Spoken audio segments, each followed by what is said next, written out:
welcome to the first day of the rest of your life. My name is Andy Zaremba, and I'm flying solo behind the helm today, which is always interesting to have a conversation with a guest and do an interview and work all the cameras all on my own. But it's good exercise in multitasking, so I'm looking forward to the challenge.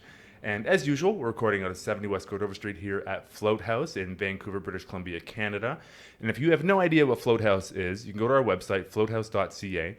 And what we offer are sensory deprivation chambers, or flotation tanks, as they're more commonly called.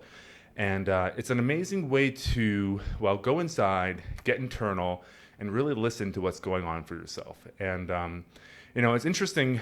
I've floated a lot in my life, obviously. And this is one little profound moment that I had in the float tank is when I really connected just to my body and really started paying attention to the physical sensations and the aliveness that I had within me. And it really re-emphasized how our body is this living organism and it's alive. And it's like, it requires, we should be treating our bodies like temples. And just from that like little realization, it was quite epiphanal because you get so tuned in to what's going on inside of you, in your mind and in your body. It really re-emphasized like how much important health is a priority in my life, and and that is on all levels, right? So getting proper sleep and nutrition, and your mental state of being, and everything that involves with health and social connections, and everything else like that. So it's amazing the profound realizations you can have when you're in there, when you get really quiet and you're alone with your thoughts. And it's akin to meditation. It's another form of meditation, but it's a little bit different simply because it's just completely internalized. Whereas, with external, when you're sitting in a park meditating, you're going to hear a bus or birds chirping, which are kind of nice sometimes, or a dog barking. But when you're totally internalized, it changes the game a little bit. So if you'd like to give that a try, it's floathouse.ca, and you can use the promo code VancouverReal, and that will get you a 20% discount on a single float. And I'm not going to mention too much else today other than, first, the Vancouver Real community that is led by Sean and Candace. And we haven't run an event for a while. It's because, they've been really busy and they have another project on the go. They're expecting a baby anytime now within the next few weeks. And they're actually, while doing all of that, creating a course, an online course, which is going to be called Life in Motion. And it's going to have 3 components to it. It's going to have a meditation component, a movement component, and a nutrition component. And what they've gone out and done is got 3 experts in each of those fields locally in Vancouver, created a whole bunch of videos, and every week you'll get a new video guiding you through those exercises for that week to really nail down those 3 key components to your life. So that is the Life in Motion program, and that'll be coming fall 2018. So keep your eyes open for that. And lastly, Man Talks. I've literally been given the helm for Vancouver, and I'm now the city director for Man Talks. And we're going to have several events coming up this fall, one on September 10th called the Entrepreneurial Journey. And that's all going to be about entrepreneurship. And we have 4 top-tier entrepreneurs coming in to share their experience, their journey, what they've learned along the way. And we have a second event on October 22nd, and it's going to be called The Power of Trust. And we have 3 amazing speakers, one of which is an ex-professional football player with the BC Lions. And he specializes in this talk about trust and how important trust is in life in general. So it's going to be a really powerful event. So if you'd like to connect with those, you can join the Man Talks community group page on Facebook or go to mantalks.com, and you'll stay up to date on all of those things. So today, I'm really excited for today's podcast. And the gentleman I have on today has been kind of in and around the Vancouver Real community for the past, year plus maybe? Yeah, it's been a while. Yeah, and I first met you at a Vancouver Real meetup, which was really cool. Yeah. You came out for the Christmas party. I'm like, let's see who shows up. And this really awesome dude showed up. So Terry Sidhu, welcome to Vancouver Real. Oh, thank you for having me. I'm more than welcome. And Terry, so you are a life coach, but that's only one aspect of what you do. And you have a variety of different channels online, we can call them. You have 3 different websites, and that's vancitylifecoach.com. You have tsidhu.com, which is your personal website. Yeah. And you have infinitelife.coach. Yes. Correct? Coach. Interesting. Yeah. Cool. So and this is the meditation coaching that you're getting into. Yeah. There's a lot happening. So you're multifaceted, and you've been doing life coaching. How many years have you been doing life coaching for? Now? It's probably coming around 5, almost 6 now. Okay. Yeah. All right. And we were discussing before the podcast, actually. Well, before we get into that, maybe we can talk about a little bit about how you got into life coaching and why you chose that as a profession. I don't think I chose it, to be honest. I come from a background in marketing, and that's all what I thought I was going to be doing. And when I moved to Canada, I was broke. I didn't know what to do. And I decided just to kind of blog about the experiences. I went through lots of ups and downs. I thought, I'm just going to share some content. And then it was funny. Got into a marketing interview, and I was overly confident. I was like, I've got this job. I've been marketing for so long. And as soon as I got into that job, the interviewer after 15 minutes was like, yeah, I'm not going to hire you. And he goes, you should be a life coach. Because when he asked me about my blog, he realized I was more excited about the content and my ideas than it was about all the search engine optimization and the marketing and all of that. Interesting. That's okay. And so he spoke about life coaching, and I never really knew what the industry was. I never even knew what a life coach was. And then I thought I'd put a book together. That was the next step. After 30 posts, I was like, right, I'm ready for a book. I feel confident enough to write a book. Completely ignorant as to how much a book was going to take. And then as I was putting the chapters and planning the chapters on the wall, I started realizing how much of it was a model. People could use this to move their lives forward. So I tested it with some of my followers. I fine-tuned it, worked, and make sure that the psychology was right, the management was right, and the balance was right. And everything kind of clicked into place after that. My followers on my blog were loving it. I was charging life coaching letters for like $5. Wow, nice. on my blog, and then it just kind of grew and grew and grew and grew. I'm a hand talker, so I'm gonna hit that a lot. And then next thing you know, I'm launching Vancity Relationship and Life Coach. And that was fun. I got to work with a lot of individuals in Vancouver, and I really understood what the market was like here and what the problems were here.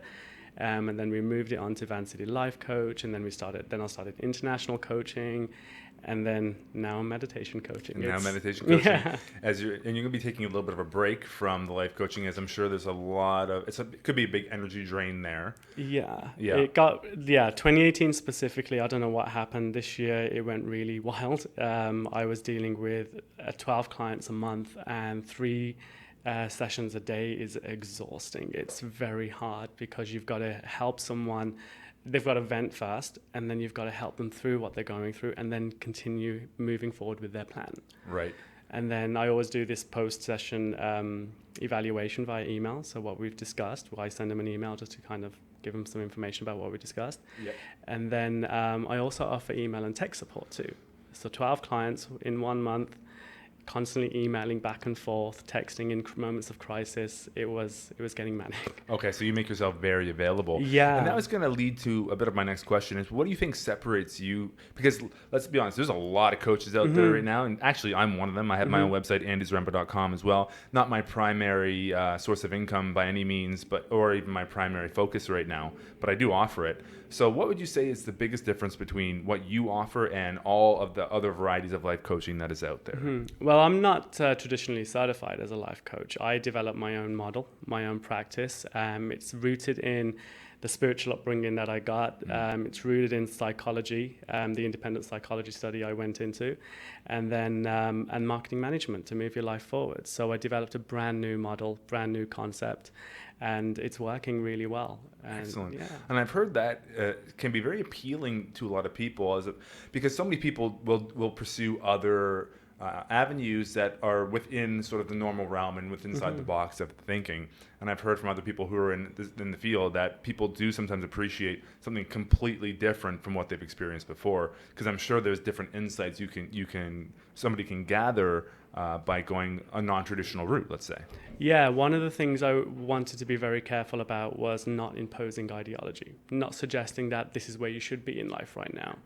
And one of my core philosophies is to really unleash your identity, be you completely, really get comfortable and accept yourself. And that's scary for people. Yeah, so having someone to help them facilitate that process, that's what I wanted to be about, because I've always grown up believing and realizing constantly that every single person has amazing potential. as long as they're just given a moment to voice their truth, learn about their truth, understand themselves. And once they release that and really get some objectivity over their lives and understand what's driving them, then you can navigate that forward into a direction that's more fulfilling. Interesting. Yeah. I think that conversation of what drives people is actually very, very interesting, because a lot of times what we think drives us isn't what's actually driving us if you go to a deeper and deeper level. And I'm sure that's different for every individual, but it's interesting when you start poking that going down the rabbit hole a little bit where it might take you. You mentioned before the podcast, this is what I was going to say before, that you've been seeing some common threads in people, which I think is really interesting, because you think that everybody is a unique individual and that we all have our own stories and our own past and our own goals, yet you're seeing commonalities in some of the problems that people are facing. Yeah. And I was wondering if you could start by sharing what you've observed. Yeah, well, it's interesting. The best way I can put it is, so I have a spectrum of clients, all different ages, different backgrounds, different walks of life and stuff. And I have, for example, my youngest client is 18 and my eldest client is 75. Wow. And what I learned from the 75-year-old is you can go through life doing everything right. I mean, this guy's got everything: the money, the cars, the house, the kids, anything you can imagine this guy can afford, he's got it. But he's not feeling that fulfillment. He's not like, where's that aha moment? Where's that I've done it, I've made it in life moment? Interesting. And then you've got this young child, he's 18, he's an adult now. And he's about to start out in life. And he's about to go on this independent path. And what I'm interested in seeing, what I'm noticing is how quickly people start their independent path. And they're like magnets. They just adopt ideologies, adopt philosophies, adopt beliefs, because it's an attempt to fit in, to do the right thing. I mean, at a very young age, at a very developing age, I mean, you have children, so you could probably see this, there's a point in time when you're really wanting to learn about the human experience. Who am I? What am I about? So you look into the world to give you a guidance. You look to those who are close to you. And that's what's happening in a lot of people, and what's the common theme is people are developing these rigid belief systems. And they're holding on to these rigid belief systems, whether they really believe in them or not, as a source of comfort, as a source of identity. With my corporate clients, for example, their identities are infused with their work. So their work now determines their self-esteem. Right. So individuals who aren't so corporate but are just having a creative aspect, for example, how their work is interpreted, what people think of their work, that's where their self-esteem is. So I've noticed the most common thing I'm noticing in a lot of people that I work with is they're not in charge of their own self-worth. They're not in control of their own identity. Something has to happen for them to feel validated. There's no self-validation here. So that's a lot of the work that I do. And part of the reason why I started meditation coaching was, at the beginning when I was life coaching, every problem was exciting. It was new. It's like, wow, this is amazing. You're dealing with anxiety. Okay, let's work with that. Let's work around that. Let's see what's causing you anxiety. What's the motivational patterns or triggers rather that are sparking your anxiety. And it was different for a little while when I was new coaching, but after about 3-4 years, you start realizing it's my job, it's my family, it's my relationship, it's my kids, it's always these other things. So there's nothing internally that's causing it much anxiety, it's everything around you. So that's when I realized, well, how do I manage that? How do I manage that for myself? Well, I've been meditating since I can remember. My mum taught me meditation at a young age, and the only time my life went really off the rails was when I stopped. So it was just a no-brainer. I was like, rather than dealing with the same problem again, let's start teaching people a preventative measure. And that's when the meditation coaching just made so much sense. That does make a lot of sense to me, for sure. Meditation, I find, is one of those things that a lot of people like to talk about and use the buzzwords of mindfulness, and it's quite trendy to use these days. But I'm not exactly sure how many people really do it. I think there are people that do have like a daily meditation, like they're doing 10 minutes in the morning or something like that. But I feel like it's something that is very popularized, but maybe not done as frequently as it could be utilized by people, right? So let's just talk about some of the benefits that you've noticed in meditation and how how specifically it's helped your life, and why it is even a preventative mechanism for things like anxiety. I think firstly, one of the huge benefits I found with meditation is complete detachment. Nothing owns you. You're not owned by anything or anyone. Why is that? Because you need to accept that everything, there's this concept, the first tier of awareness I call accepting Maya, and it's treating the world like it is an illusion, like it's magic. And the reason why we do that is because we want to treat it like we can change it, we can manipulate it, we can mold it to our desires. And when you treat the world in that way, you start learning a lot of things about yourself. You start detaching from all worldly experiences. And as a result, consciousness can now realize itself. So you start paying attention to the consciousness within, to the little voice inside your head, to those feelings and the emotions and those instincts. And the whole idea behind Maya is, for example, me and you are having this mutual experience. We can agree that this is a chair. It's not going to disappear on me any moment. Yeah. But all of your experiences and how you feel and all your memories and everything you know about yourself and know of the world are dictating your experience of Maya. So, for example, if you're feeling hate. So that's like the example of like the veil that we see the world through. Yeah, because your emotional state dictates your reality. Right. If you're feeling love, the world is all of a sudden a loving place. When you feel hate, the world is a hateful, dreadful place. And now you think about how many emotions actually exist just in between happiness and joy. That's like a whole spectrum there. And then you've got sadness and despair, and then jealousy and envy. There's so many different emotions. So when you're not regularly meditating, when you're not regularly evaluating and reflecting and clearing the clutter in your conscious space, it's almost like your subconscious mind is a storage unit. And as you go about life, you're just chucking things in there constantly. Yeah. Every experience, every memory. So in meditation, what you're learning to do is almost organizing everything like you're putting things away and you're filing things. And when you accept Maya, you allow yourself the opportunity to do that. So because again, reality is manifested by a different emotional state, and therefore Maya is an illusion, because we're literally having the exact experience of reality, let's say, in terms of this experience here. But your emotional state and my emotional state determines what the experience is for us. Totally. I was really interested in the how of meditation, because I think a lot of people they'll get quiet, start listening to their thoughts, and they get maybe overwhelmed by that. And you touched on it a little bit, but can you dive a little deeper into how to categorize your thoughts and like file them away so they're not so prevalent and like just in your face? And I have my way of doing this, but I'm just curious of what your way of doing that is. So this is what I teach. My meditation coaching is like an education on meditation. So the first thing you want to do is start detaching, because you don't want any emotional attachment to any of the thoughts and feelings. Even just sitting in meditation posture, those aches and that uncomfort that you feel. How do you detach? It's not real. It's an illusion. It's part of the magic. It's almost like you've got the inner world and the outer world. The outer world doesn't want you to go explore the inner world, because when you explore the inner world, you become self-realized, you become in control. It's almost like you go to a magic show, but once you know all the tricks, it's no longer effective. It can no longer grip you. Right. You're in on something. You have more control of self. You're not getting tricked anymore. And so you can manage your emotions better. So I go through this, I teach people the tiers of awareness first. So the first tier is accepting Maya, detaching from worldly experiences. The second tier is, or in meditation, when you practice effectively, is consciousness realizing itself, realizing Atma, which is Sanskrit for soul, energy, consciousness, spirit, whatever word you want to put it. And then the third tier, which is that transcendent tier, experiencing samadhi, but we don't need to go there right now. But when getting into meditation, a lot of people think that sitting in meditation posture in 10 minutes, that's just one meditation.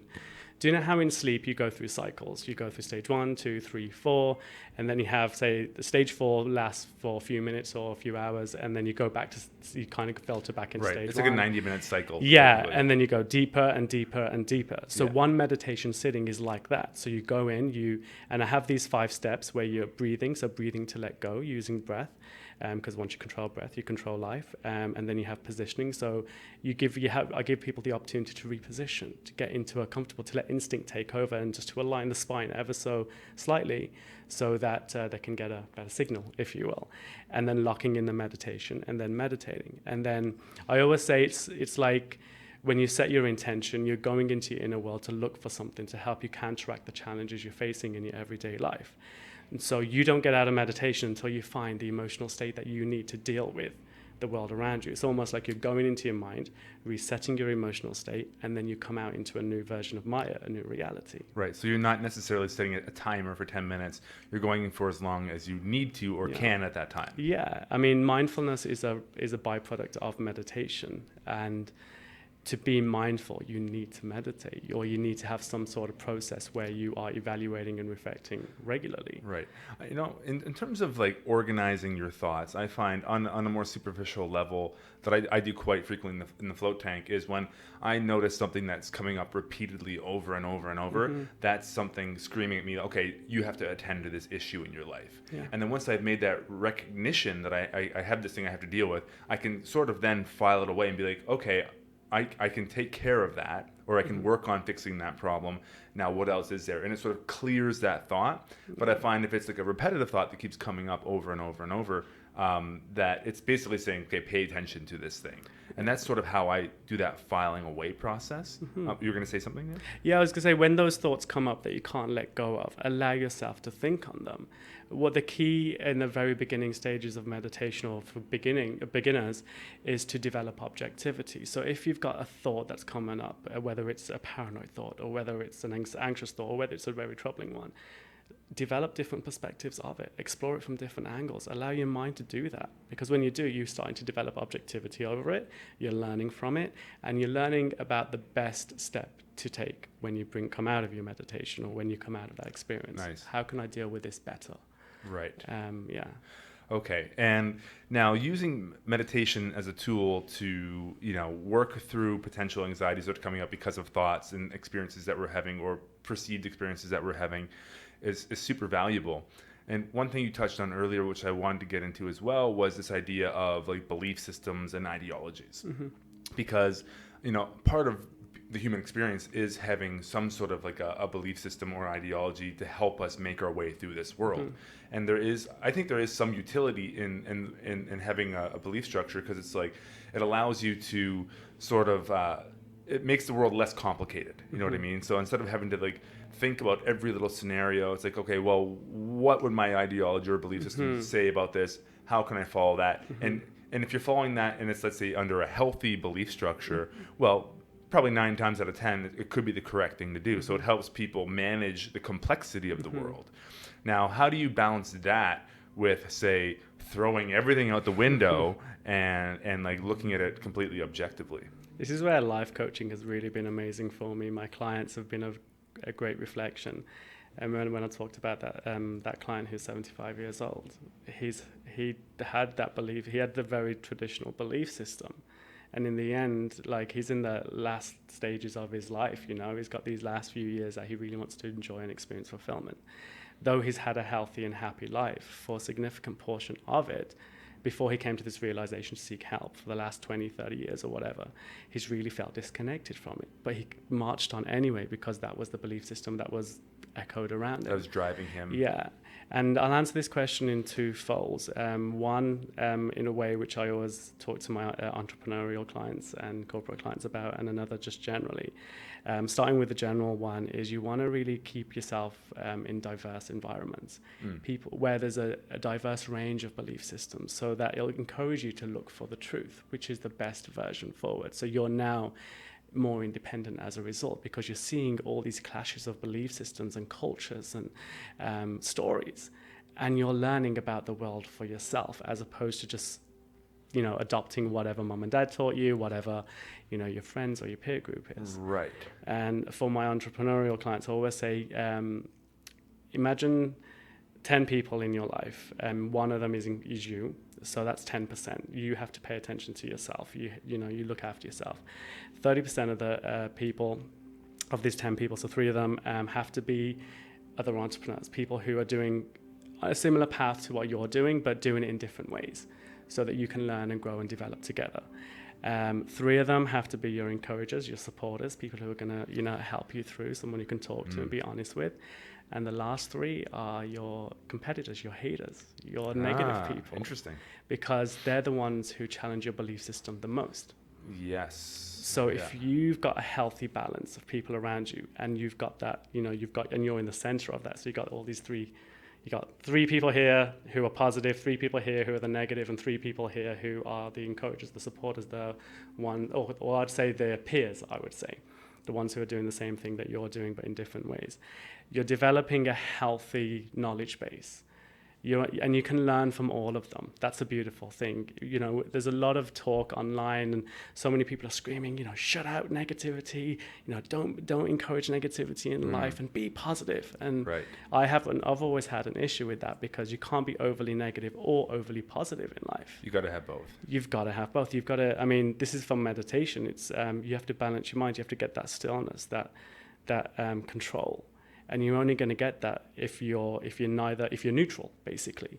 Because if you're overly positive, that can lead to ignorance. That leads to, basically, this is the belief system I've adopted. I'm not learning anything else. It's all bliss. And, it can turn you away from any of the changes, or sometimes the things that you can contribute to, which you can, because if you're being overly positive, what you're essentially doing, you're only inviting positivity, you're only connecting with positivity. Which sounds healthy on the grand scheme of things, but realistically, what are you neglecting in your life? Are you shutting down those anxious thoughts? Are you repressing? Are you suppressing things? The negative people around you, and this is why it's always to have a healthy balance. Can you, before you go into that, can you define negative? Because there's people that definitely are like constructively criticizing, which is much, I think, more healthy. But then there's negative, just people just lashing out of anger or projection or whatever. So can you clarify negative people? Negative is basically anyone who's a restriction in your life. Because having those people around you, I'm not saying have all of those people in abundance. You want a healthy balance of all. And I have those people in my life too, and I'll entertain them, and I'll talk to them, and I'll allow them to say what they want to say. And basically, a restriction is someone that causes you anxiety, that keeps you from acting, or keeps you from doing something, or keeps you from revealing your truth, or keeps you from accepting your truth even, For example, you can read like a great book, and that book was amazing, it changed my life. And then you met someone who's like, oh, that was a crap book, you don't need that book, what are you reading that book for? And then that could be seen as a negative infiltration. Right. And so that causes you to question yourself, question your relationship, question your own beliefs. So then the thing is, if you only have negative people around you, you accept that belief system. So you want to have a varied belief systems around you, a diverse range of people around you, so that you can always find what's true to you, find what works best for you. Right. Have your beliefs regularly challenged. So in a sense, you're outsourcing some of your thinking process. Yep. It's like you're going to get all these opinions and then take them for what they're worth and try to make your best decision based on the information you're hearing. And it's also helping you work through some of your own potential biases that you might have. Now, the negative one, quote unquote negative or constructive criticism, whatever you want to call it. I've had a friend before who was like very sharp, very smart, and like very well read. And it was difficult to be friends with him sometimes, because I'd say something and then he'd point out 3 things that's wrong with it, and I'm like, damn it, those things are valid. You know what I mean? And it was very difficult. But when I found to accept and be okay with that type of feedback, it's been a game changer, because it's made me realize that like there's truth in a lot of things that I believe and that I say, but then if you poke at it from different angles, well, some of it's not so true. And on different levels or different perspectives, it's not so true. So I think what you're saying is super helpful in helping to get like just a better understanding and clarification of like the world around us, right? Yeah, well, and that's why you also keep that network of peer groups, like peers who, like other, for example, you're an entrepreneur, you hang out with other entrepreneurs. Yeah. Because what you learn from the negative and the positive, you can bring to that group, and you can then effectively learn from each other. The idea of the mastermind. Yeah, and then you start growing, and you have all this content to work with too. You have all of this information, and you're building a resilience as well. Because thing is, if you completely shut away negative people, I've noticed the more successful I've got, the bigger my critics can also be, and the bigger my fans are as well. Yeah. So I still have to train my mind to still be wary of it, to be in control of myself, so that I'm not restricted in any way, but at the same time, I'm not developing a rigid belief system that's going to make me ignorant. Right. I might be successful today, but that doesn't mean I'm going to end up on East Hastings streets in the next 5 years. Well, hopefully not. Hopefully not. But it's a possibility. Yep. We're all of us have the same capabilities. Yeah. Right. We just certain, environmental situations change that. But what's really interesting too about that point, like I think we forget that those people on Hastings are people, and who knows exactly why they went there. But I mean, it is a possibility. I mean, it's like, I doubt it. I doubt that would happen for you, but you never know. You never know where life takes you, right? Something really devastating happens, right? Yeah, but being aware of that then allows me to make sure that I'm contributing to help that cause too. Totally. Yeah, totally. I had a really interesting point I was going to say. Right. It was around the idea of, again, this idea of like keeping some of like your belief system or ideologies that do work, but then also constantly updating it is super important, because there are, I think, elements that do work well. Like there's general rules to life that if you follow them, and they do work well. But the problem is, as technology evolves, as society changes, as our values change as people, then some of those old belief systems are no longer useful. They become outdated, become obsolete. It's no longer a belief. So I guess what you're also saying is this sort of mentor group, if you want to call them that, can help you sort of redefine your belief system in a healthy way. So it's like you can maintain what's working, but then also update it as you need to. Does that make sense? Yeah, I think it's all about your belief system as individual to you as your identity. And I think when you spend more time and energy connecting with different types of people, keeping a diverse range of people around you, you start learning more about yourself and how you interact with others. Right. If you keep the same people around you constantly, that belief system, it's going to be so rigid, and then you end up with someone like Trump in the White House. Right. He doesn't listen to anybody, apparently. Yeah, apparently. But then who knows what's actually going on? That's the one. With that situation, I'm just like, who knows what's going on? I don't know what's going on. And like it's sort of weird. I've sort of taken this idea of like, there's a lot of people that are paying attention to all of that stuff. And I'm like, there's enough people paying attention to it that I feel like it's going to be policed in some way. Like I doubt he'll get reelected with his approval ratings and stuff like that now. You never know. But it's like, I'm like, well, is my focus, if I'm focusing a lot on like, say that or other negative aspects in life, how much is that detracting from what I could be creating or contributing to the world? Like, I think so many people get wrapped up in like whatever, like political scandal of the day is, you know what I mean? It's like, I feel like there's a certain point to know what's going on, but then it's like, if you get so wrapped up, it becomes like entertainment, like a drama almost. And it's like, well, now you're watching and engaging in this whole online debate or something, but it's like, is that really a productive use of your time? That's something I ask myself frequently. Well, I'm more of I like to, especially when it comes to politics, I like to see the bigger picture. And this is probably going to get me in trouble, maybe not. But it's okay. The good thing about Trump being elected is there's an awakening happening. Yes. There's young people are fighting. We are realizing what we're capable of when we band together. That's exciting for me. That's to be, like, for me, I wish I was a young person right now. Like, I wish I could, sometimes if I was in college, I'll be rallying. You'd be out there. Yeah. I mean, I think it gives people that sense of meaning, the sense that they're actually, creating change, and it shows that they have they're caring for something that's greater than themselves, which I think adds a lot of meaning to people's lives, right? I had this theory about Trump as well. I think that he is sort of exposing the collective shadow of America anyways, right? There's like this underlying stuff that was there for sure, and that's how he got elected. He tapped into this underlying putrid belief system or attitude or hate or whatever you want to call it. He tapped into that, and he spoke it, and enough people agreed with it. So I feel like it's exposing this collective shadow, which I think there'll be that counteractive force, which as people are saying, oh, right, like it shows some of the darker side that's still there.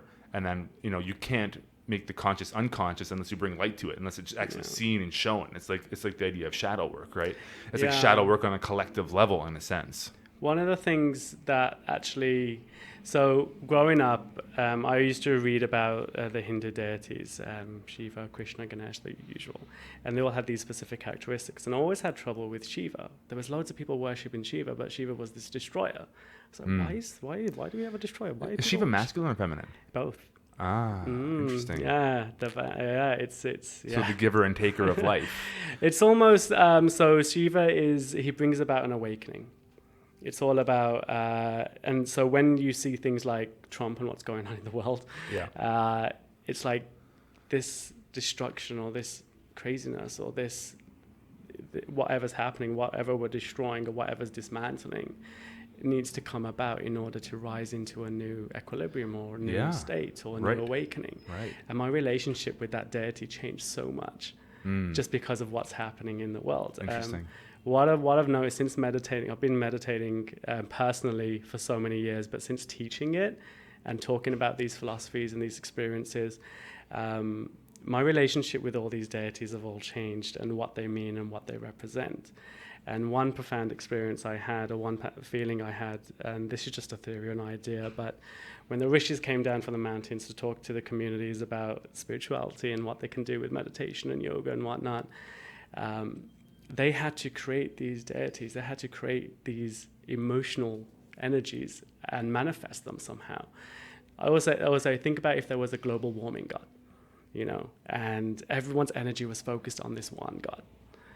Then we all are now actively focusing on developing a sustainable path forward so that we don't get the destruction that, it's almost like in meditation. I always say you go into your mind, you find the emotional state you want, and then you integrate it, and then you come back into the realm. You come back into your Maya. Right. Yeah.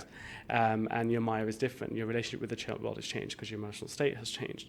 So imagine each one of those emotions. Remember when I talked about the spectrum of emotions, the infinite different emotions? Imagine creating a god around that. Greeks did it, the Egyptians did it, the ancient Hindus did it, or Hinduism's still around, but when it first kicked off, when things were coming up. And so think about specific gods and specific energies. If you direct all your energy, like praying, for example, when you direct all your energy to that one specific deity, that one specific energy, you are now actively setting your emotional intention on that. So then you are now going to manifest that in your reality.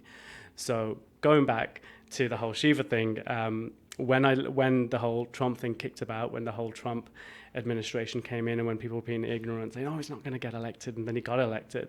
Yeah. I was like, that's a powerful force. There's a powerful energy of change we want in the world. I mean, that's essentially why he got into power, because people want change. People are getting sick of the status quo. It's the same problems I was dealing in life coaching. People are presenting the same issues. I can't handle this life. I can't do this anymore. It's too much pressure. How is anyone supposed to, and that's when the spiritual aspect really comes into play, right? Yeah. Which, like, I think a lot of, say, more modern psychology or clinical psychiatry and stuff like that can't even touch. You can't even talk about, really. No. But it's like when you're having those true existential crises, like how to contend with life, like that is a massive problem that doesn't really get addressed in that way. I mean, there's some things you can do, but it's like, I feel like when you start bringing into what you're speaking about, this sort of spiritual aspect of life, it really does start addressing some of those core issues that can't necessarily be addressed in, say, like clinical psychology or something like that. Well, the thing is, I found in the world today is because we're working like robots. A lot of people are working like robots, and as a result, in order to keep working, you'll notice a lot of people are fixing their lives and taking care of themselves with a pill or with a drug or with coffee or whatever, so they can work and so they can continue working, which is madness to me, which was me actually at one point. Right. And when you give yourself the time to meditate and give yourself the time to actually think, you're learning from like a bottom-up approach. You're learning from the core. What does your body need? Right. Let's look at even Maslow's hierarchy of needs. Right. Take care of yourself. Feed yourself well. Like take care of the body, the health, number one, like huge. Then look after your home, your shelter, make sure you're safe and secure. Then move into your esteem so your love and belonging. Then esteem. It's all a journey. It's a bottom-up approach. Right.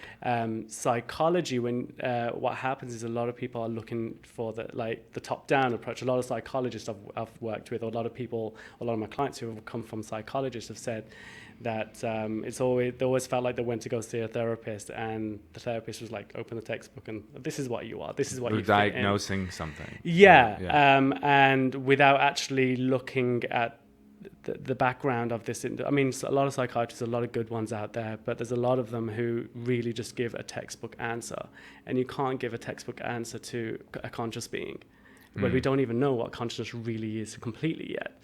So one of the philosophies I like to adopt is really work with the individual and really understand, okay, who are you? What are you feeling? What are you neglecting? What do we need to pay attention to? Let's go back to your basic survival needs. And one of the most comforting things that people say they get from my coaching practice, or just generally from coaching, is when I say, no matter what, you have already learned the skill to survive. You know how to survive. Your empire could fall. That's okay, but you know how to eat. You know how to survive. You can work. You're able.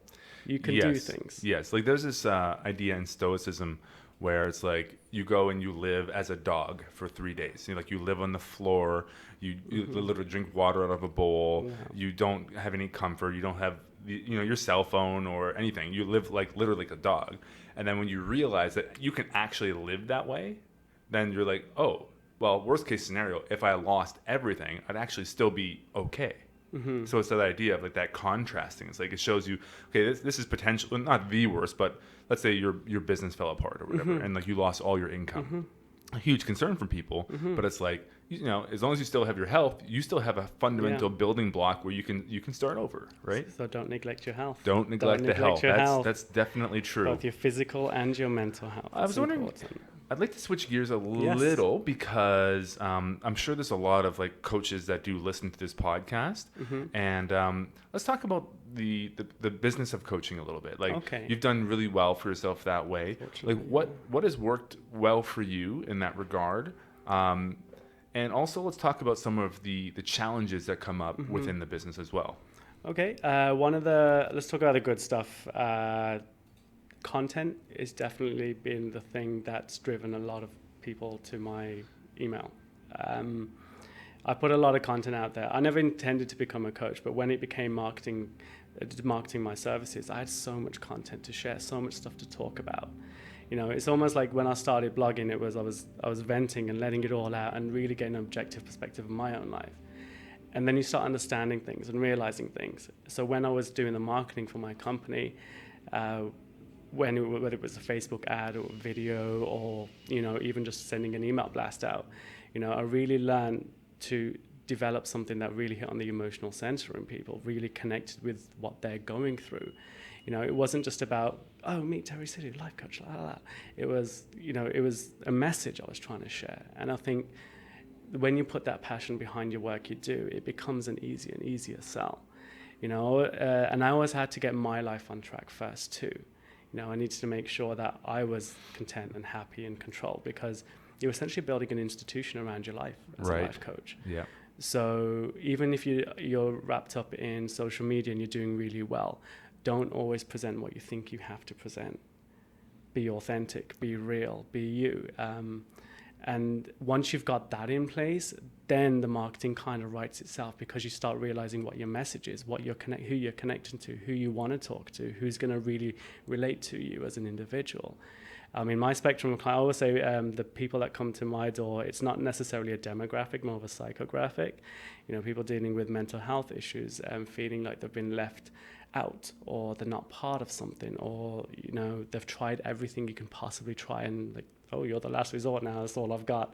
There's no pressure there. Right. But it really is about, once you've got your message, once you know who you're talking to, once you know yourself really well, the marketing aspect just becomes because you got to think about what you're attracted to, what brings you attention, what sparks your attention. And then you just follow that model. It became very simple. Interesting. Yeah. Okay. So that's more the marketing aspect of it. What are some of the more challenging aspects of working with clients?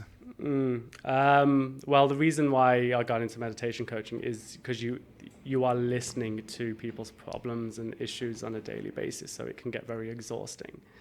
And dealing with clients and managing them, and to me, I see it as a huge pressure, because someone's putting not their actual life, the physical life, but the direction of their life in your hands, essentially. So everything I say, everything I do, everything I write, I have to make sure that it's going to speak to this individual and guide them in a healthy, positive direction moving forward. But when you've got client after client after client, and there's some clients who have presented some negative stuff, and I'm like, yeah, you're right, actually. You know what? That is crap. I don't want to be a part of that either. And then you got that, and you realize you can get so sucked in, and your belief system can change too. So when that's why I'm so thankful I have meditation, because it allows me to release the energy, it allows me to reset myself, it allows me to detach and get the clarity I need to go back into guiding and supporting these individuals. But yeah, the clients, it is the amount of energy it takes, and the pressure sometimes builds as well, which is why I've gone down to now only taking 3 clients. I put an online course out there. People can do the independent stuff, life planning stuff themselves. Now it's affordable, but at the same time, it allows me to still provide my service without having to be there all the time. Right. Because it's gotten so much so that you're actually taking a break from it now. Yeah. To me, it just felt like it was going wild, and there's a lot of hype online. You'll notice there's more coaches marketing to other coaches than they are marketing to clients. In what sense? How to get more clients, how to get this, do my course, right? Because realistically, when you have the many clients, and I'm just doing it from my perspective, from my experience and my perspective. So you're going to launch a coaching marketing course? That's already on there. Oh, okay. I'm already doing consulting because more and more coaches kept saying, how did you do it? And I was like, I really don't know. It just happened. But then I'm giving them advice on how to get the deal done, how to speak to clients, to not feel so pressured about the money aspect, because it isn't easy. When the money comes in, it comes in hard and fast. But then you've learned so much as an entrepreneur that you just invest it all again. You don't use it. But when you're starting out, I say, if you want to be a life coach, be prepared to grind for at least 2-3 years. Sure. Easy. Sure. Yeah. Easy, because the first challenge is learning yourself. The second challenge is, who am I talking to? And the third challenge is actually selling that and marketing yourself, who you're talking to. Gotcha. And then developing a whole coaching process and model, and really understanding, okay, where can I direct this client? How far can I take them? Awesome, man. So what's really important to you right now in general? Like, what if you were to answer the question? It's very vague, but what's something that's on your radar that's just really important? It's a good question. Instinct. To learn and trust instinct. The last 2 months, I've just been running on instinct alone. If I didn't want to go into the office that day, I didn't go in.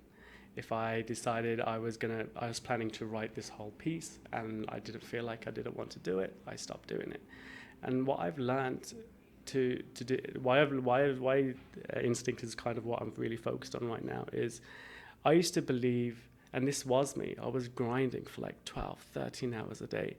And then for some reason, I'd go to bed and I can't sleep. And then I get back up and then I'm grinding for another 4 hours, and then it's 3 a.m, I sleep, wake up, and then I've got to get up in the morning for a client or whatever. And that just wasn't sustainable. That wasn't healthy. And I was constantly shutting down my emotions, constantly shutting down how I feel, energy, drinking coffee, doing whatever I could just to get through the next day and the next day and the next day. Meditating also, I even started neglecting meditating because, I can't fit meditation in. That's when I realized I'm not paying attention to self at all. When a lot of clients come into my office and they say they're having negative thoughts, they're feeling, X, Y, Z, the first thing I say to them, well, that's your consciousness trying to stop you from engaging in a life that you don't love, that isn't bringing you fulfillment. You're exhausting yourself. Mental health really is just a matter of managing energy. And I always say the only time I ever drink coffee is if I really do have a challenging day that I can't just cancel my appointments, but and my mind isn't right and I'm feeling a little negative, and I can only really fit in, say, a 15-20 minute meditation. That's the only time I'll ever drink coffee, because you get the energy spike. But I always schedule to have 2 or 3 days off so that I can restore my energy levels again. There's going to be a day after that, because if you keep constantly piling in the coffee, start piling in any stimulants to keep the energy flow up, you're going to have to prepare for the come down. You're going to have to prepare for a couple of days where you just do nothing. Procrastination isn't actually all that bad. The reason why many of us are procrastinating is because our minds are processing so much information, and we're bypassing those natural feelings where we have to rest and rejuvenate. So that's why the motivation to procrastinate is so strong. But if we just give ourselves, I told this one client, she's 24, and I told her, I said, I'm going to want you to have one day where you just procrastinate. You just do what the hell you want to do for that day. You want to watch Netflix for 6 hours? Go ahead. Do what you want to do. And I knew what was going to happen because I did the same thing. I gave myself the day. I've been running on instinct, right? And she gave into the procrastination. She, instead of fighting it, because that takes energy too, fighting the negative stuff. And then beating yourself up because of it all. So I was like, just give into it, just accept it. After like 2 Netflix shows, she got anxious. She's like, I can't do this anymore. Next thing you know, she's on the computer and she's been the most productive she's been in 5 hours. Interesting. Than she could accomplish in like 3 days if she was carrying on. I do the same technique. For sure, with watching a movie or whatever, something like that. I find once I start getting antsy, I'm like, that's the time to stop watching the movie and get back to work. Do something, yeah. Like for example, the other night I could not sleep because so many ideas were coming into my mind. So I just got out of bed and got on the computer and started doing them. Yeah, don't fight that, right? Don't fight it, just let it happen. Yeah. So, sometimes it happens to me as well, where I'll just wake up at like 4:30 in the morning.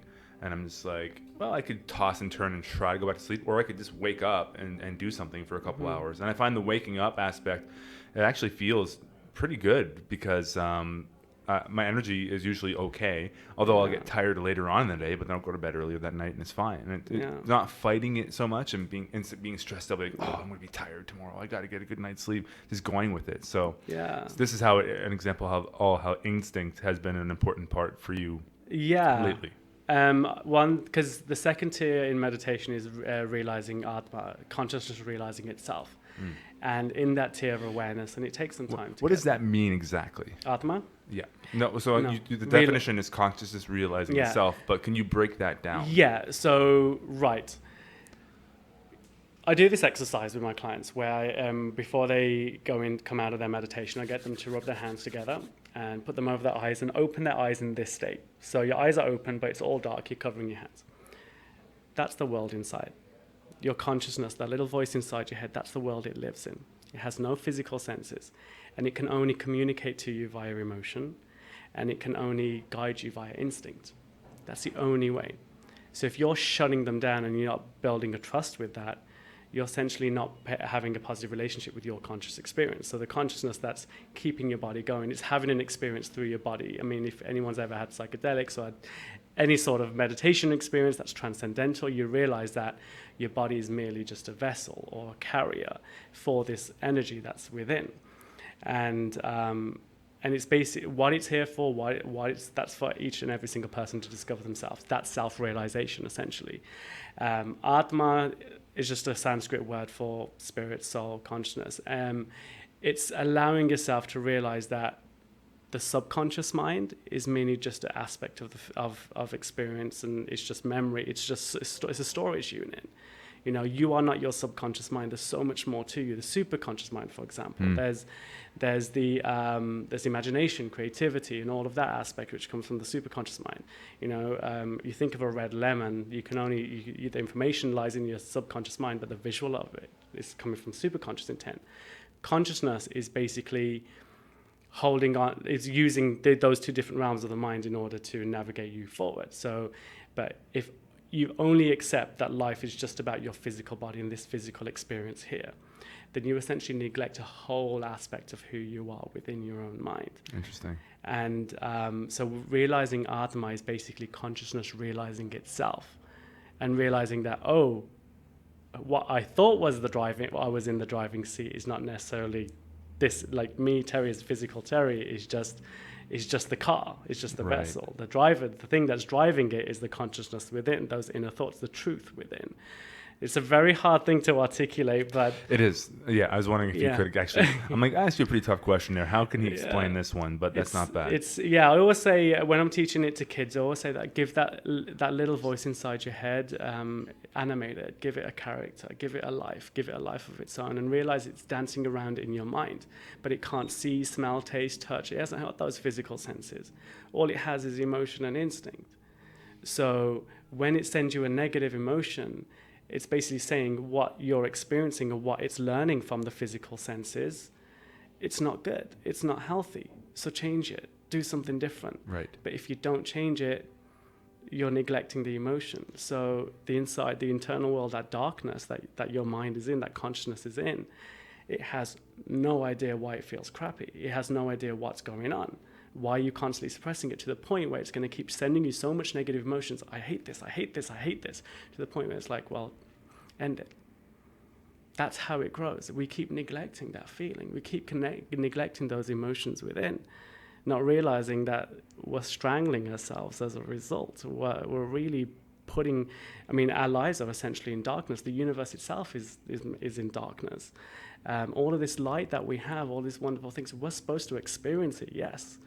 But if we're having a crappy experiencing of it and we're not changing that crappy experience, then we're just completely neglecting it. That's why we're never going to have a chance of self-realization if we continue to just fuel stuff in and just based, again, rigid belief systems, things I'm supposed to be doing, allowing others to dictate your self-esteem, allowing people, handing your identity over to the world. Keep doing those things and you're not going to realize how much power and potential you actually have, what you're capable of creating. You know, since meditating and since teaching people meditation, I had this one client, meditation client, suffering from ADHD. She was even scared that she wouldn't even focus on the education, let alone doing a meditation. But she comes in and fixated on the education, like fixed. And the only reason why is because this is information that we all know, that we all have, but we can't articulate it. We don't know how to put it in words. We don't know how to understand it. We don't know the process. So when I presented it to her, she was like, you should see after the education, I go on for a little while just to kind of build up the anticipation. Like, I want to meditate now, I want to experience this. And then when they go into meditation, every client's like 15, 20 minutes, first time meditating, going into the mind. And it's almost like taking that Atma, the energy, that consciousness on a little journey. You know, detaching from accepting Maya and detaching from all the worldly experiences in order for it to turn awareness inward. Now you're in your inner world. Now you're inside. And now, because when you know where that's happening is when you're looking at things objectively, you know, and letting go. And rather than, for example, seeing your children as your children, you're seeing children, then you're seeing them, oh, they're their own conscious experience, you know, that they have a connection to me. So how can I explore and help them move forward in a happy and healthier manner? Oh, I've got to take care of myself first. Let me do this. Let me get myself into a state where I understand things a little bit clearer. Next thought comes in, oh, I've got to clean this apartment at some point. You know, different thoughts keep filtering in, but if you continue to accept Maya, you keep pushing your consciousness further into your subconscious mind. You're going deeper and deeper and deeper in the more you detach, until eventually it's almost like, I always say, it's like, imagine a cycle around your head, and you're pushing further and further into the subconscious mind, and the more you detach from it, the more you liberate it from it, you're dealing with more deeper rooted stuff until there's nothing left to process. Like, okay, I'm done with what I can experience in the subconscious mind. What comes next? Well, now you're entering a superconscious tier. It's like a cycle. You've unclogged the pipe, and now you're going through into the superconscious. So it is a progression in a sense. Yeah, and that's where you want to integrate. You want to push through the subconscious mind into the superconscious state where you feel empowered and in control. And you just got to find the right emotion to think about what you're dealing with in your everyday life. What emotion could you benefit from to help you get through that? If there's a challenge in your life, maybe you need to find some courage. Go in, start detaching from the subconscious things that are suppressing your courage, because the courage and all that stuff lies in the higher self, in the superconscious realm. So keep sticking into your meditation, and then when you realize that, and my mom always told me it was like a superpower. That's how she encouraged me to meditate. She goes, once you realize that, you can start pulling that in, and you realize you can actually do anything with your life. You can make anything happen. You just got to keep on resetting that emotional state. Keep on doing that enough times, you'll know exactly what position you naturally get into for your best meditation. You know exactly where to look because you're organizing this wonderful space in your mind. You know exactly what experience to draw from, or what emotional state to bring in. So your meditation becomes less about tuning in and more about meditating as you develop. And then once you meditate enough and you start realizing, wait, I've cleaned so much of this room, there's a bloody door there. What's that door? Where does it go? Where am I going to realize? And then the journey just becomes about how to get through that door and how to access it and then transcend. The education behind meditation is an education of meditation. What I teach is basically, you have all these different meditations, mindfulness, vipassana, you've got transcendental. They're all just different elements, the different areas of what process, what type of meditation you're doing. It's like, are you just going to the subconscious realm and coming back out? Are you going to the superconscious realm and coming back out? Or are you transcending and coming back out? You know? And so once you've got the baseline knowledge, all meditation becomes singular because it becomes your own experience. It's not what type of meditation you do. It's not what type of philosophy you adopt. It's all about realizing oneself so then one can have a blissful experience in life. That's amazing. I think that's a beautiful way of summing up meditation. And if you're not motivated to meditate after that, I don't think you ever will be. So The course online is free. And so after this podcast, take 10 minutes or 20 or an hour, whatever it happens to be. One of the realizations I had when I was in Peru, my last visit, was that eventually we all become our own teachers. Of course, there's going to be like technical elements of life that you have to learn from external sources. But then I was realizing how much of my own teacher I'm actually becoming by observing how people are and how I am and how I react to different situations or people or the environment or to everything. And it became this weird thing of like really paying attention to how my mind was responding to different situations. And I'm like, what I'm actually doing now is I'm completely teaching myself. And I think that's a huge element. But if there's somebody that you're actually paying attention to right now, is there somebody online that has a presence that is worth following or paying attention to for you right now? Ooh. See, this is the thing. I don't believe in idols. Because well, I'm not saying necessarily idols, but like someone who's like really inspiring me. Yeah.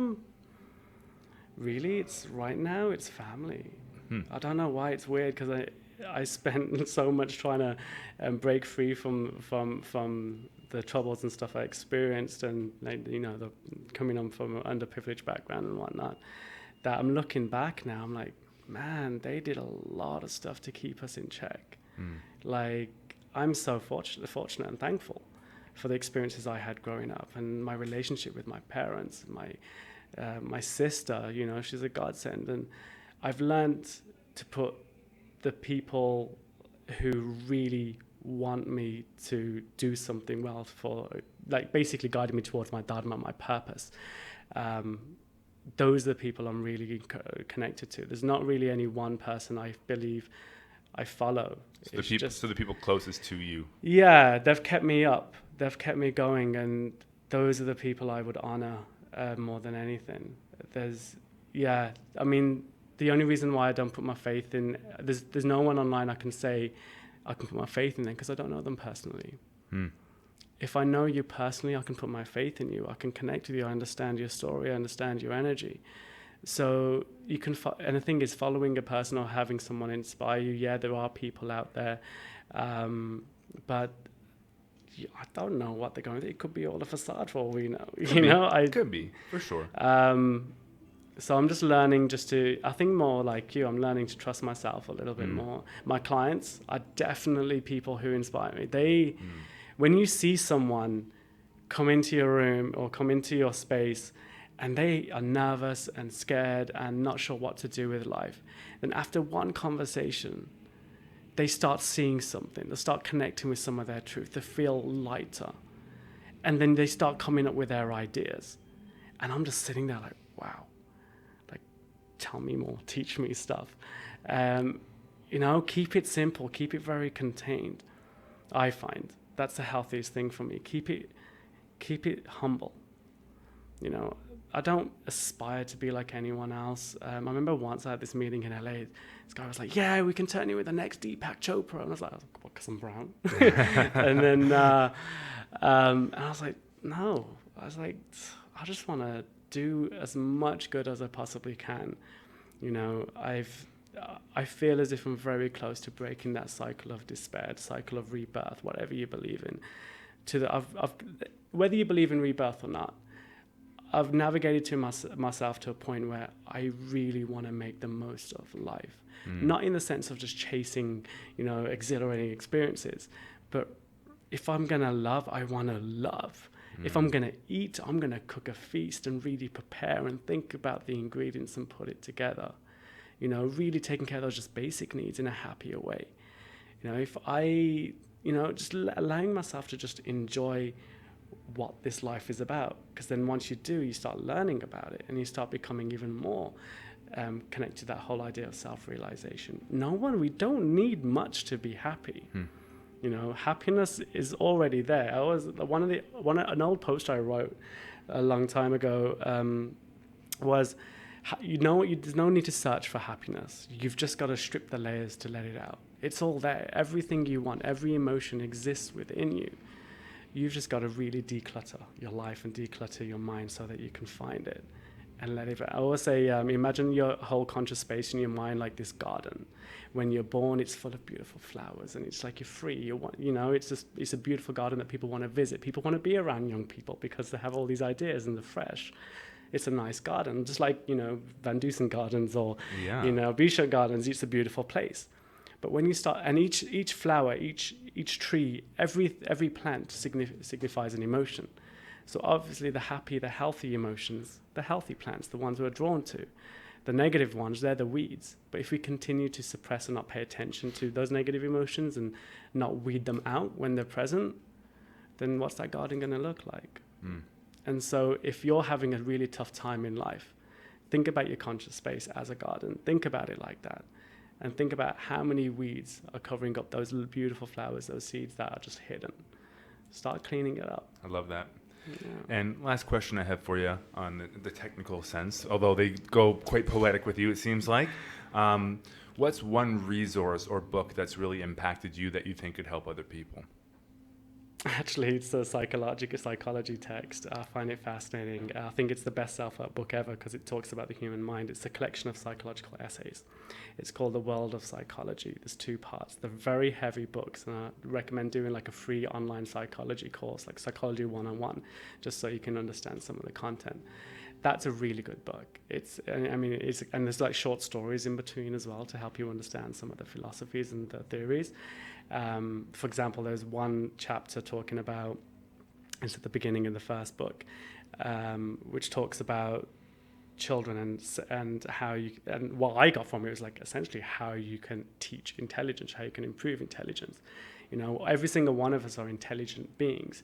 It's just that we all kind of work differently based on what we experience, nature, nurture, whatever theory comes in. But to work with that as opposed to against that, to work, like for example, if a child is jumping around all the time and you think, this child's going to be an athlete, there's nothing to say that child can't be in physics because their spatial awareness is so strong. So you can even guide them into that direction. Right. When a child is very introverted and very analytical, you think, great at math. They can be great in engineer too. Really guide it and I know, just understanding that whole theory it blew my mind. And it allows me to get objectivity. And I don't recommend, ironically, being in the self-help industry or the coaching industry or personal development industry, I don't recommend self-help books. I always recommend autobiographies. Interesting. Learn about people's experiences. Learn about them, even if they contradict. What's one big autobiography you can recommend right now? Maya Angelou's autobiography, I Knew Why Caged Bird Sings. There's soul in that book.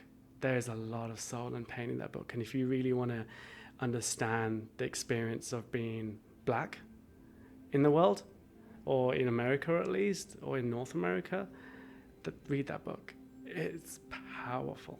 It is powerful. And that's something I highly recommend. Read stuff that other people have written about. Try and have it, read a story or about someone's life who's different to yours, so that you can realize, what advantages you have and what you can do to overcome your disadvantages. Stories really empower people. It's the reason, it's the force behind advertising itself. So reading autobiographies, I find them just so incredible. Like I can't wait for my mom to write hers. She's, I'm going to build a career for her. She's raised all these kids and she's done so many wonderful things. She's always laughing. She's always happy. And she's had a hard life. She's a very, very tough life. And I can't wait for her to just that day where feels confident enough to share her story, because that's going to blow my mind. Because just understanding what kept her going through all the stuff that she went through. And what a great thing to pass on to your future children one day, or to other family members or anything. And I always say, like, live your life as if one day you are going to write your autobiography. Right. What are you going to say? You went to work and back for most of your adult life, the odd occasional 2-week vacation. Live your life like you're writing an autobiography. Go for the ups and downs. Don't be afraid of the downs, because once you hit rock bottom, your only way is to come back up. And each time you rise, and do you know how I always say, do you know how when I spoke about meditation and how it represents the different sleep cycles? Success is very similar. You work a little bit, get a little bit of success, then it fades, then you work a little bit more, hit rock bottom, make mistakes, then you get a little bit more success. Because you've learned lessons from the previous one, the success is here a little bit longer. And then you go down, go through the processes again, and then you go back in. And just like your stages of sleep, that stage 4 increases, your meditative state in one meditation increases, your success in one lifetime will continue to increase at each stage until you've figured out a formula that just keeps it sustained. So it's like compound interest for success. Yeah. In a sense. Yeah. And that's how I feel like my life's gone. Nice. Like I said, 30 blog posts, I felt like I was on top of the world. Yeah. I was a rookie at that stage, but the success felt the same as the success I have today. It's just that, people see me now as more successful, but I still see myself as that. I still feel as if I'm learning. I feel like if I'm still at the very bottom figuring stuff out, because there's new ideas, new energy. Absolutely. Amazing. Is there anything else you'd like to get out there today? My meditation practice is cannabis friendly. Interesting. Yeah. We could dive into that a little bit. Let's do How do you use that in a healthy way to help your meditation practice? Do you know how people do guided meditations? Yeah. Well, a guided meditation was supposed to be designed to guide your awareness inward. Then you start meditating. So cannabis is kind of like your little guide. And I review different strains that work best for meditation, different products and stuff. And the crucial thing about cannabis is it opens the mind like a lotus flower. It just does that to your mind. And then whatever's present in the center of that lotus flower, whether it's a fear or an anxiety or something, it's the nucleus. You're there, you're in the middle of it. You learn from that experience, dance around that. Do you know when you said you get fixated on a thought and you can't let it go? Well, dance around it. In cannabis, it just makes you vulnerable. And you need to be in that state to meditate. You need to kind of be able to let go and allow your mind to be creative. I always say each strain or each experience you have of cannabis, it's like a guided meditation within itself. It's taking your mind somewhere. And the reason why I made it cannabis friendly is because when they introduced the legalization, people thought it was a very smart entrepreneurial move. Yeah, cannabis is going to get legalized, start 420 meditation. It was actually, I realized, well, my nephew's 4 years old now. It's not going to be long, like he's going to school. In a few years' time, cannabis is going to be a thing that he's going to be exposed to quite frequently. Let's be realistic. Come 10, 11, 12 years old, we can do as much as we can, but that kid's going to be curious. I wanted to put something out there that taught him how to would manage that.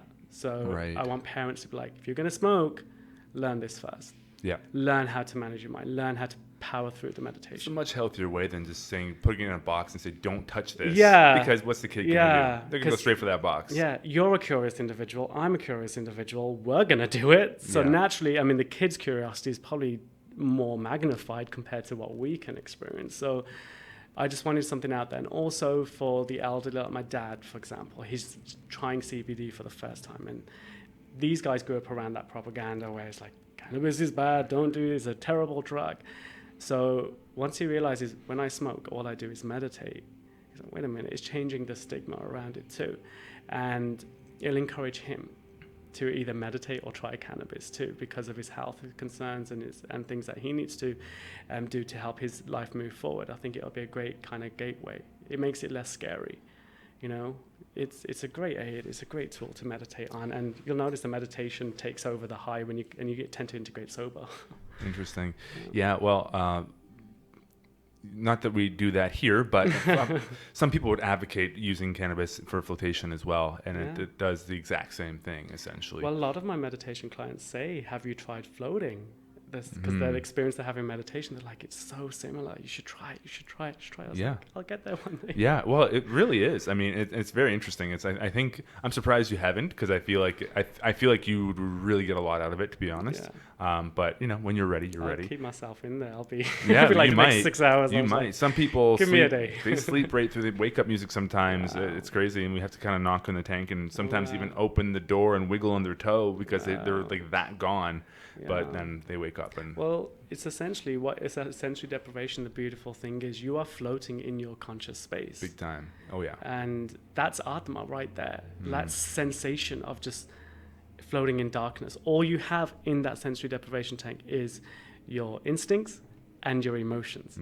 That's the world Atma lives in. Yeah, that's the thing I think is really powerful about it, is it really highlights everything that's going on internally is like right there, and you can't get away from I that. actually had a client come here before a meditation. It was Nice. like, he had a great day.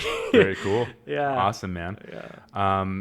I just want to add one point. Do you use cannabis recreationally or only for Sometimes. like? Okay. Sometimes, yeah. Like when I'm with friends or when we're like, I like to philosophize.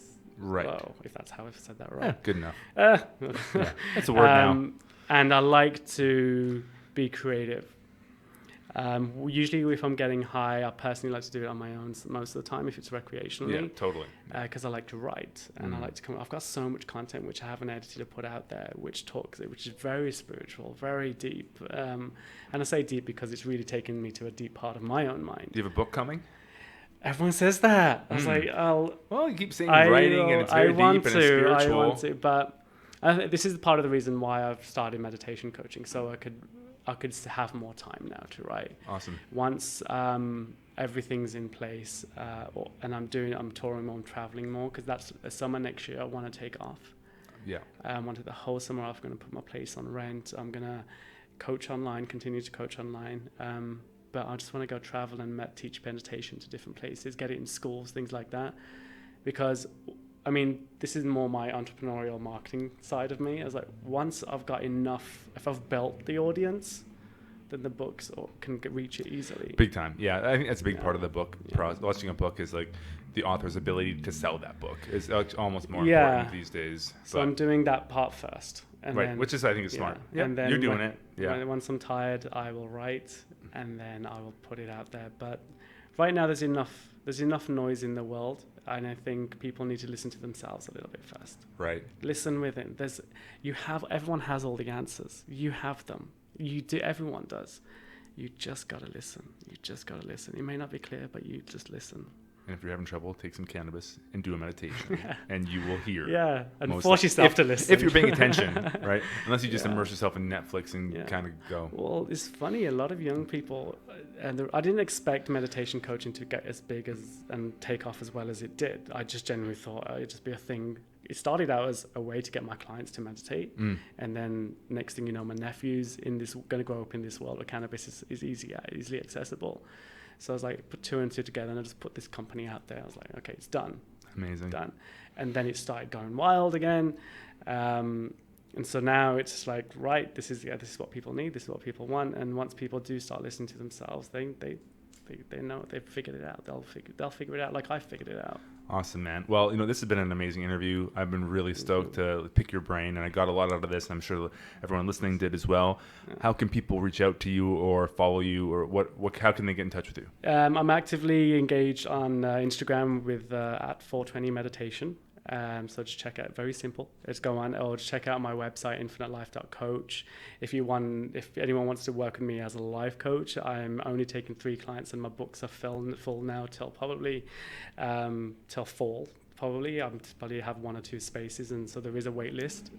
If you need some overflow, go visit andysrember.com. There you go. Yes, yeah, Andy's a good spirit. I'm not as experienced, but well. No. I can maybe help you out. Honestly, a lot of the time, a lot of the first sessions, people just need someone to talk to honestly. And that's half of the process. It's just allowing someone the space just to vent and be free. Amazing. And you've been practicing with your podcasting straight away, like talking and listening and all of that. So you're a great coach. Thank you. 100%, man. Well, thank you very much for coming on. Thank you for having me. Seriously, it's been fun. You're more than welcome. And thanks for tuning in today. If you like what you heard today, if you give us a rating and review on iTunes, YouTube, Stitcher, whatever you're happening to be viewing or listening to this podcast on, that would be greatly appreciated. Of course, if you want to come in for a float, it's floathouse.ca. Use the promo code VancouverReal for a 20% discount on a single float. VancouverReal.tv, mindfulmass.org, mantalks.com, and andysremba.com. That's all of our websites. I think it's enough. Thanks for joining us, everyone. And until next time, to whatever is.